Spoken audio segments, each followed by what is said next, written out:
Dear students, welcome back to online classes. Dear students, in the previous classes, I have explained the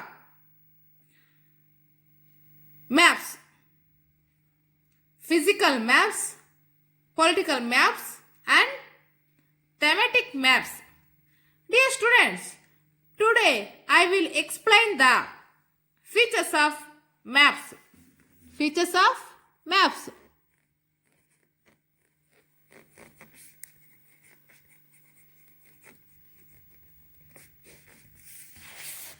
Dear students, in order to read a map, we should first understand certain features of a map such as signs, symbols and colors. These are universal. In order to read a map, we should first understand certain features of a map. ನಾವು ಈ ಮ್ಯಾಪನ್ನು ಓದಬೇಕು, ಅರ್ಥ ಮಾಡ್ಕೋಬೇಕು first ಅನ್ನೋ ಒಂದು ವಿಚಾರದಲ್ಲಿ ನಾವು ಮ್ಯಾಪ್ನ ಮೊದಲು ನಾವೇನು ಮಾಡಬೇಕು, ಅಂಡರ್ಸ್ಟ್ಯಾಂಡ್ ಮಾಡ್ಕೋಬೇಕು. ಈ ಮ್ಯಾಪ್ನ ಓದಬೇಕು ಅಂದರೆ ಆಸ್ ಸೈನ್ಸ್, ಅದರ ಒಂದು ಸೈನ್ಸ್ಗಳು ಮತ್ತು ಸಿಂಬಲ್ಸ್ ಆ್ಯಂಡ್ ಕಲರ್ಸ್, ಅದರದ್ದೇ ಆದಂಥ ಒಂದು ಚಿಹ್ನೆ ಆಗ್ಬೋದು, ಅದರದ್ದೇ ಆದಂಥ ಒಂದು ಬಣ್ಣ, ದಟ್ ಮೀನ್ಸ್ ಕಲರ್ಸ್ ಅವರು ಆಗ್ಬೋದು ಇರುತ್ತೆ ಆ ಒಂದು ಮ್ಯಾಪ್ಸ್ಗಳಿಗೆ. ಹಾಗಾದ್ರೆ ಯಾವ್ಯಾವುದು ಚಿಹ್ನೆಗಳನ್ನ, ಸಿಂಬಲ್ಸ್ಗಳನ್ನ ಕೊಟ್ಟಿದ್ದಾರೆ, ದೀಸ್ ಆರ್ ಯೂನಿವರ್ಸಲ್. ಅವೆಲ್ಲ ಸಹ ಯೂನಿವರ್ಸಲ್ ಆಗಿರುವಂತಹ ಸಿಂಬಲ್ಸ್ಗಳನ್ನೇ ಆ ಒಂದು ಮ್ಯಾಪ್ಗೆ ಇವರು ಐಡೆಂಟಿಫೈ ಮಾಡೋದಕ್ಕೆ ಯಾವ್ಯಾವ ಥರದ ಈ ಒಂದು ಮ್ಯಾಪ್ಸ್ಗಳಲ್ಲಿ ಯಾವ್ಯಾವ ಪ್ಲೇಸಸ್ಗಳಿಗೆ ಆಗ್ಬೋದು, ಫಾರ್ ಎಕ್ಸಾಂಪಲ್ ಟೆಂಪಲ್ಸ್ಗಳಿಗೆ ಆಗ್ಬೋದು, ಫಾರ್ ಎಕ್ಸಾಂಪಲ್ ಸಿಟೀಸ್ಗಳಿಗೆ ಆಗ್ಬೋದು, ಅದಕ್ಕೆ ಅದರದೇ ಆದಂಥ ಒಂದು ಸಿಂಬಲ್ಸ್ ಕಲರ್ಸ್ ಅಲ್ಲಿ ತೋರಿಸಿರ್ತಾರೆ. ಹಾಗಾದ್ರೆ directions. All maps have directions marked on them. ಅದರದ್ದೇ ಆದಂಥ ಒಂದು ಡೈರೆಕ್ಷನ್ಸ್ ಮೀನ್ಸ್ ದಿಕ್ಕುಗಳನ್ನ ತೋರಿಸಿ ಮ್ಯಾಪ್ಗಳಲ್ಲಿ ಬರ್ದಿರ್ತೀವಿ. ಹಾಗಾದ್ರೆ ಅದರದ್ದೇ ಆದಂಥ ಒಂದು science, symbols and colours.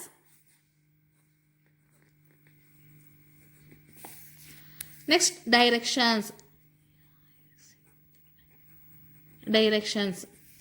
All maps have directions marked on them. North, south, east and west. North, south, east and west are the four main or cardinal directions. Are the four main or cardinal directions.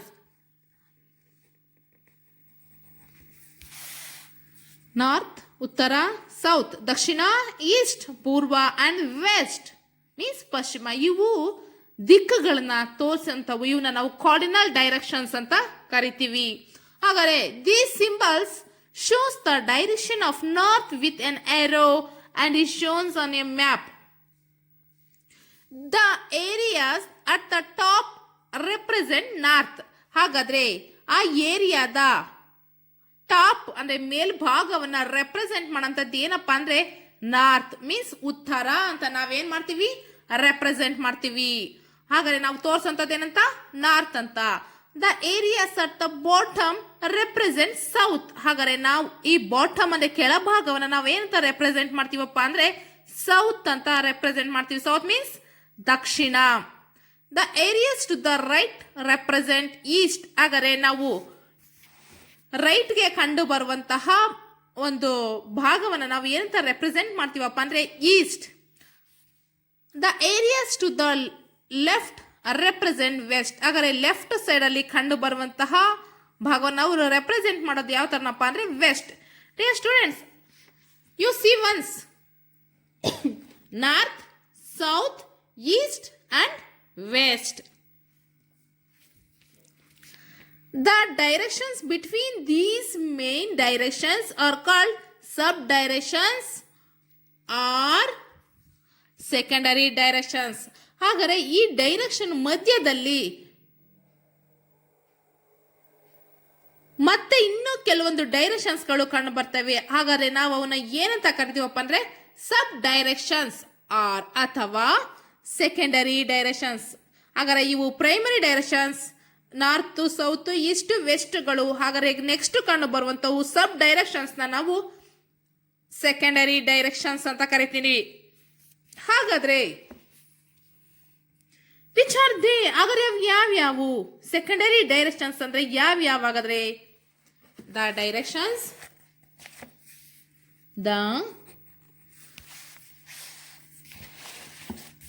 The directions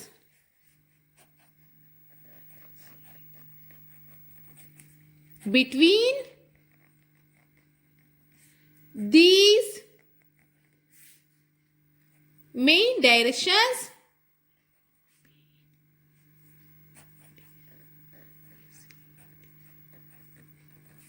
are called subdirections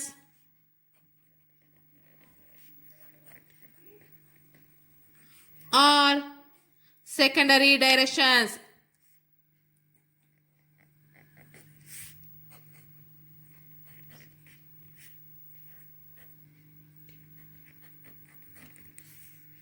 ಹಾಗಾದರೆ secondary directions are sub directions they are. ಹಾಗಾದರೆ ಅವು ಯಾವ್ಯಾವಪ್ಪ ಅಂದರೆ north west lines between north and west. ಹಾಗಾದರೆ ಈ north ಮತ್ತೆ ವೆಸ್ಟ್ನ ಮಧ್ಯಭಾಗದಲ್ಲಿ ಕಂಡು ಬರುವಂಥದ್ದೇ north West.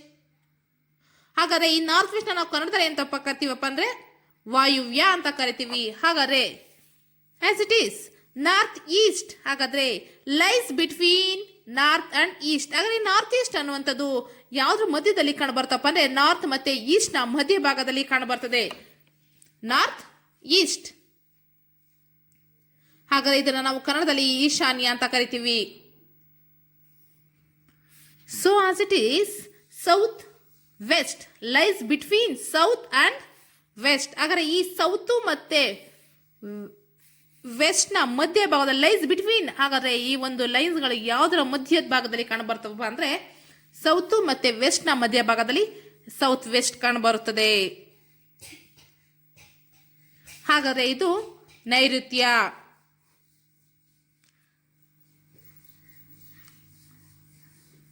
South East lies between south and East. ಈ ಸೌತ್ ಮತ್ತೆ ಈಸ್ಟ್ ನ ಮಧ್ಯ ಭಾಗದಲ್ಲಿ ಕಾಣ ಬರುತ್ತದೆ ಈ south East.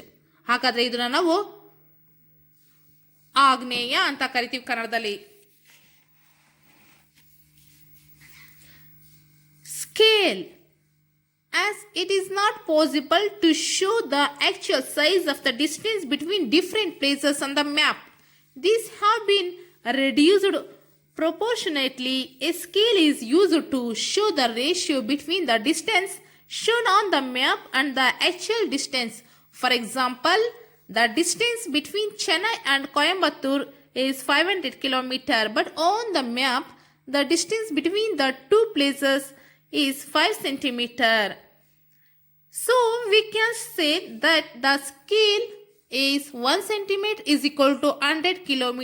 The scale of a map is shown at the bottom of the map. Dear students, as it is not possible to show the actual size of the distance between different places on the map, ಹಾಗಾದ್ರೆ ನಾವು ಈ different ಪ್ಲೇಸಸ್ಗಳನ್ನ ನಾವು on the map means map ನ ಮೇಲೆ ನಾವು actual size ಅಲ್ಲಿ ಇರುವಂತಹ ನಿಜವಾದಂತ ಒಂದು ಸೈಜ್ ಅಲ್ಲಿ ನಾವು ದಟ್ ಮೀನ್ಸ್ ಗಾತ್ರದಲ್ಲಿ ನಾವು ತೋರಿಸೋದಿಕ್ಕೆ it is not possible means ಅದು ಅಸಾಧ್ಯವಾದದ್ದು. ಹಾಗಾದ್ರೆ ಏನಕ್ಕಪ್ಪ ಅಂದ್ರೆ these have been reduced proportionately. A scale is used to show the ratio between the distance shown on the map and the actual distance. ಹಾಗಾದ್ರೆ ಒಂದು ಪ್ಲೇಸ್ ಇಂದ ಇನ್ನೊಂದು ಪ್ಲೇಸ್ಗೆ ನಾವು ಆ ರೇಷಿಯೋ ಕಂಡು ಬರುವಂಥದ್ದು ಏನಪ್ಪ ಅಂದ್ರೆ ಒಂದು ಪ್ಲೇಸ್ ಇಂದ ನಾವು ಇನ್ನೊಂದು ಪ್ಲೇಸ್ಗೆ ನಾವು ಆ ಒಂದು ಡಿಸ್ಟೆನ್ಸ್ ನಾವು ಕನ್ಸಿಡರ್ ಮಾಡೋದು ಯಾವ ತರನಪ್ಪ ಅಂದ್ರೆ ಫಾರ್ ಎಕ್ಸಾಂಪಲ್ ಚೆನ್ನೈಗೂ ಕೊಯಂಬತ್ತೂರ್ಗೂ 500 ಕಿಲೋಮೀಟರ್ಸ್ ಡಿಸ್ಟೆನ್ಸ್ ಕಂಡು ಬಂದ್ರೆ distance between Chennai and Coimbatore, Chennai ಮತ್ತೆ ಕೊಯಂಬತ್ತೂರ್ನ ಒಂದು ಡಿಸ್ಟೆನ್ಸ್ 500 ಕಿಲೋಮೀಟರ್ಸ್ ಕಂಡು ಬಂದ್ರೆ ಅದನ್ನ ನಾವು on the map means map ನ ಮೇಲೆ ಡಿಸ್ಟೆನ್ಸ್ ಎಷ್ಟು ತೋರಿಸ್ತೀವಪ್ಪ ಅಂದ್ರೆ ಆ ಟೂ ಪ್ಲೇಸಸ್ಗೆ ಅಂದ್ರೆ 5 ಸೆಂಟಿಮೀಟರ್ ತೋರಿಸ್ತೀವಿ. ಹಾಗಾದ್ರೆ ಸೊ ವಿ ಕ್ಯಾನ್ ಸೇ ಹಾಗಾದ್ರೆ ಯಾವ ತರನಪ್ಪ ಅಂದ್ರೆ that the scale is 1 centimetre is equal to 100 kilometre. ಹಾಗಾದರೆ 1 ಸೆಂಟಿಮೀಟರ್ಗೆ ಇಲ್ಲಿ ನಾವು 100 ಕಿಲೋಮೀಟರ್ನ ನಾವು ಈಕ್ವಲ್ ಮಾಡಿಕೊಂಡು ಆನ್ ದ ಮ್ಯಾಪಲ್ಲಿ ಮೀನ್ಸ್ ಮ್ಯಾಪ್ನ ಮೇಲೆ ನಾವು ಶೋ ಮಾಡ್ತೀವಿ. The scale of A map is shown at the bottom of the map. Dear students, I think it's enough today. You watch the video twice or thrice. I hope you better understood. Okay, thank you very much.